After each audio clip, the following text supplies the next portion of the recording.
All right, all right, all right. Good morning, good evening, good afternoon, ladies and gentlemen, citizens, YouTube's Pastor Dow. I'm going to go ahead and address this particular question right here.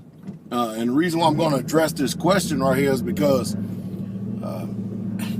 I got to get you to listen to me. I really, truly do. And of course, I know internally some people say, well, I ain't got to listen to you. Hey, it's your prerogative. First of all, I don't even know why you're here if you don't want to hear what I've got to say. But if you do, listen to what I have to say and apply these principles. You'll find out that you'll gain self-control in your life. I had some people over listening to the preaching I did this past Sabbath.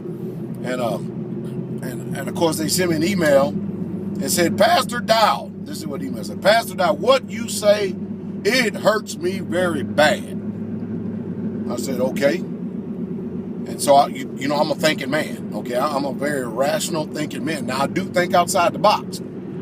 I don't think the way that people have been programmed and trained to think in this matrix right here.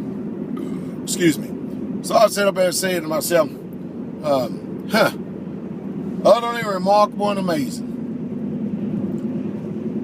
They don't want to accept responsibility for the pain that they feel, for the words that they heard me speak.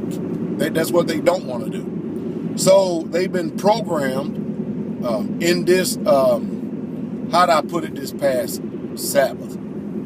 Domestication. They've been programmed in this domestication and never accept responsibility for anything that they do, say, hear, or personally take. If somebody says something to an effect. And they always blame shift. And every time we blame shift, we never get better. But, to sit up there and say that I said something that personally hurt you, and I tell you what, it's pretty messed up when you think about the mindset. Let me just put it like this. How about this? How about when I said something, whatever it was, because they never did go into detail and explain what I said that hurt them so bad. But how about this right here? How about this thought pattern right here? How about I said something and it hit a wound in you, and when that wound got hit inside emotionally, because you have never done anything to make sure that this wound ever has received any healing. So when I hit that wound or that open spot that is deep down inside of you, rather than you addressing yourself and to do something about it, you chose to do what you've always done, deflect the responsibility from yourself to try to do something to look at your own self in the mirror, which is one of the toughest things in the world to do, and do something about it, because after all, I didn't feel what you felt. I was a preacher of the message, so I didn't feel it.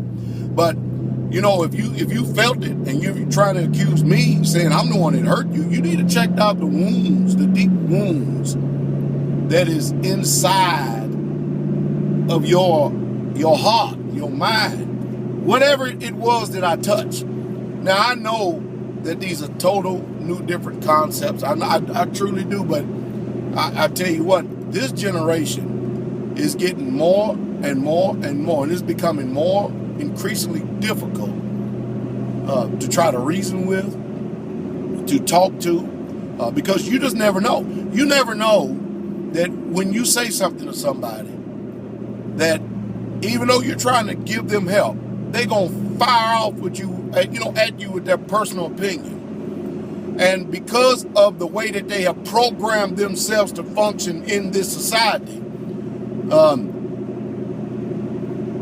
they're gonna accuse you.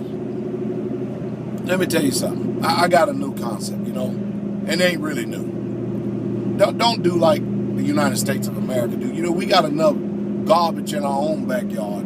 We got enough fires in our own backyard. I don't know why we have to go across the country and the globe and feel like we got to put out all these other fires that everybody else got, when we really need to start at home putting out our own fires. So with that in mind, how about if you on fire, put out your own fire rather than trying to kindle a fire with somebody else. You just heard the truth, and this is the truth straight away. And I hope and I pray, I really truly do, that I have been some type of inspiration to you this week, because I've been trying my best to give you encouraging words, Words that will edify, words that will help you, if you can embrace what I'm saying, will help you to become a better man or a woman, or shall I say a better male. Because to become a better man, that means you have to be a man of your word, and there's very few people like that in this world today.